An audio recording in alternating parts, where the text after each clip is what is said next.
বাবা দিবস উদযাপিত। নিঃস্বার্থ ভালোবাসার মানুষের প্রতি শ্রদ্ধা। আজ বিশ্বব্যাপী পালিত হলো বাবা দিবস। একজন পিতা তথা পরিবারের স্তম্ভস্বরূপ মানুষের প্রতি সম্মান ও ভালোবাসা জানানোর বিশেষ দিন। প্রতি বছর জুন মাসের তৃতীয় রবিবার পালন করা হয় এই দিনটি। এই দিনটি ঘিরে ছিল নানা আয়োজন, আবেগ ও স্মৃতিচারণ। রাজধানী ঢাকাসহ দেশের বিভিন্ন স্থানে এই দিনটিকে ঘিরে অনুষ্ঠিত হয় নানা কর্মসূচি।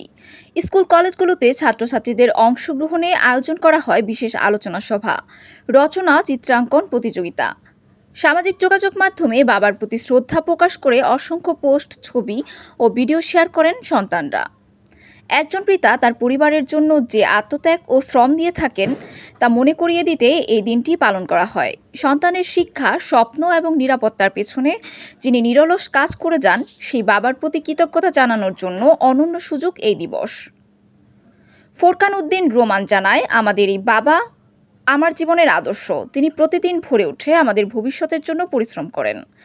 আজ আমি তাকে একটি চিঠি লিখেছি, যাতে আমার ভালোবাসা ও কৃতজ্ঞতা প্রকাশ পেয়েছে। বিশেষজ্ঞদের মতে বাবা দিবস শুধু উৎসব নয়, এটি পিতার প্রতি দায়িত্ব ও কর্তব্য স্মরণ করিয়ে দেয়। একদিন ভালোবাসা দেখিয়ে দায়িত্ব শেষ হয়ে যায় না, বরং প্রতিটি দিন বাবাকে শ্রদ্ধা জানানো উচিত। আসসালামু আলাইকুম ওয়া রাহমাতুল্লাহি ওয়া বারাকাতুহু। আজ 16 জুন বিশ্ব বাবা দিবস।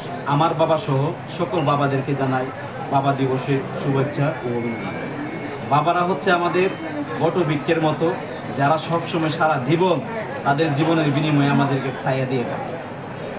আজকে এই বাবা দিবসে বাবারা প্রচুর পরিমাণে কষ্ট করে, পরিশ্রম করে, দিন রাত খাটাখাটনি করে একমাত্র সন্তানদের জন্য। এই সন্তানেরা একটু যেন ভালো থাকতে পারে, একটু যেন ভালো খেতে পারে এবং ভালো একটু পজিশনে যেন যেতে পারে, এই জন্য তাদের বাবাদের জীবনের সর্বোচ্চ দিয়ে দেয়।